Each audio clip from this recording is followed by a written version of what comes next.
In 2018, a single bottle of wine sold for €350,000 at an auction in London.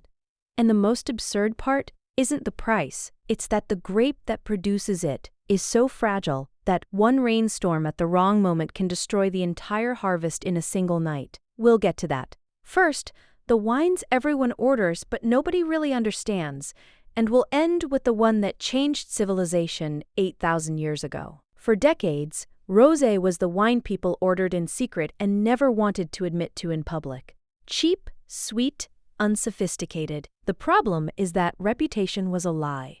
French Provence has been making dry, elegant rosés for centuries, and around 2015 the world suddenly realized it. The pink color doesn't come from mixing red and white wine. It comes from red grapes resting with their skins for only a few hours, instead of the days required for red wine. It tastes like fresh strawberries, watermelon, and citrus. No sweetness. Serve it ice cold. And order it out loud. There's nothing embarrassing about it anymore. But if rosé was the wine nobody wanted to admit drinking, the next one practically attacks you the moment you open the bottle. Sauvignon Blanc doesn't enter, it bursts in. It's like someone squeezed a green grapefruit into your mouth and then added passion fruit and freshly cut grass, because apparently that still wasn't enough. The name comes from the French word sauvage, wild, because this grape once grew uncontrollably across the countryside before anyone domesticated it. New Zealand put it on the map in the 1980s with the Marlborough region, which today represents more than 85% of everything the country exports in wine. An entire nation whose wine identity depends on a single grape from a single region. Serve it at 7 degrees with goat cheese, sushi, or ceviche. It's about as aggressive as a white wine can get. The next one is the complete opposite. It has no personality of its own, and somehow that became its greatest strength.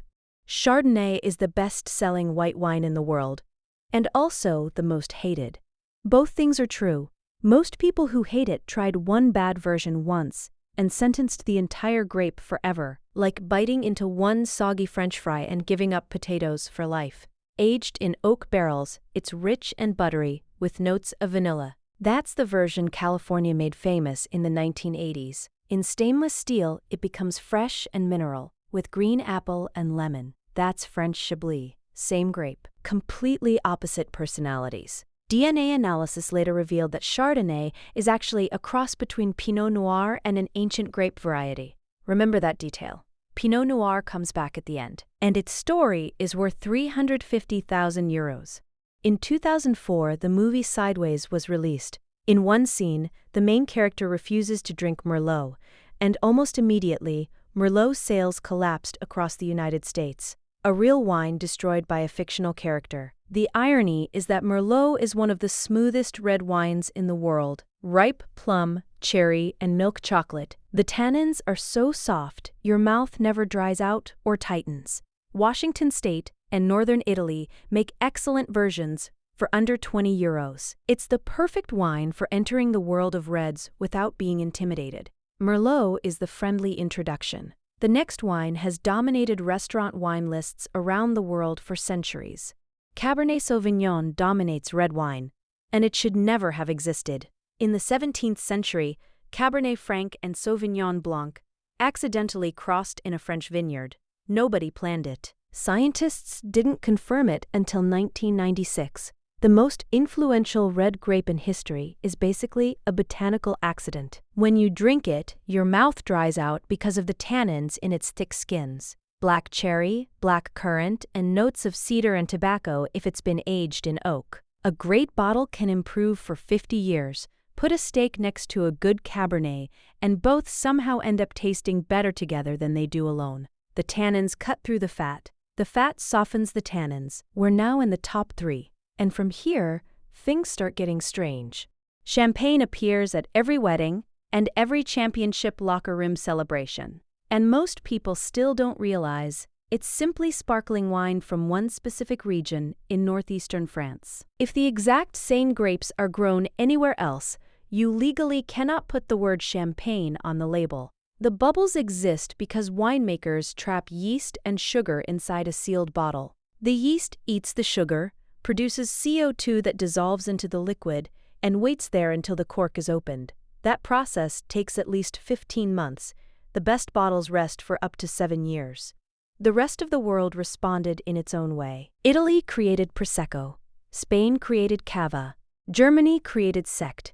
And now we enter the top 2, starting with a wine that almost nobody watching this has probably ever tasted. Its origins involve 8,000 years of history, clay jars buried underground, and desperate sailors.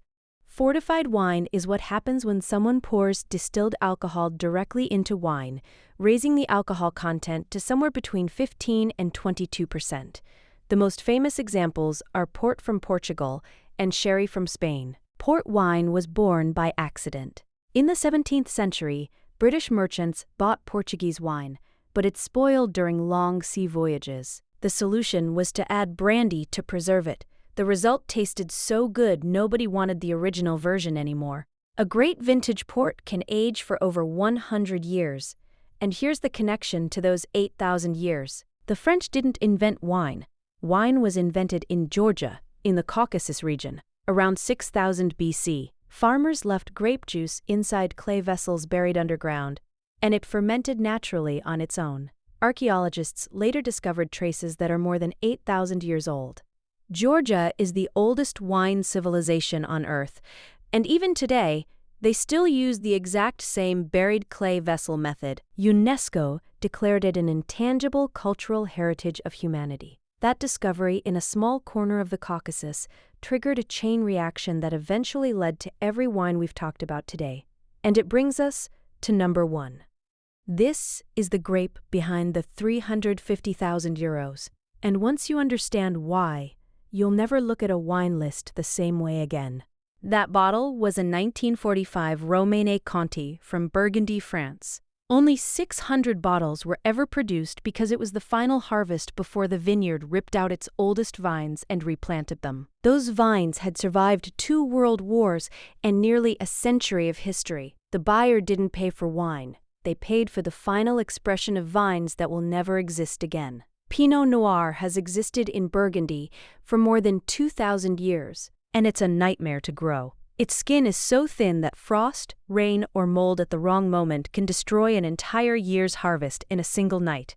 The flavor is unlike any other red wine. Lighter, brighter, fresh cherry, raspberry, and earthy notes of wet forest floor that create a level of complexity powerful reds rarely achieve. Oregon and New Zealand make extraordinary versions for a fraction of the price. Serve it at 14 degrees with salmon or duck.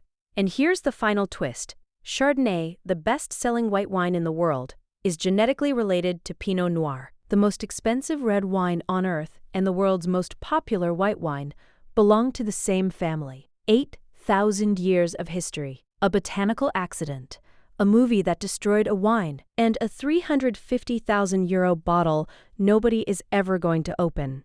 Wine isn't just a drink. It's the longest surviving record of human civilization. If this video taught you something you didn't know 9 minutes ago, leave a like. And if you want us to do the same thing with whiskey, coffee, or cheese, tell me in the comments.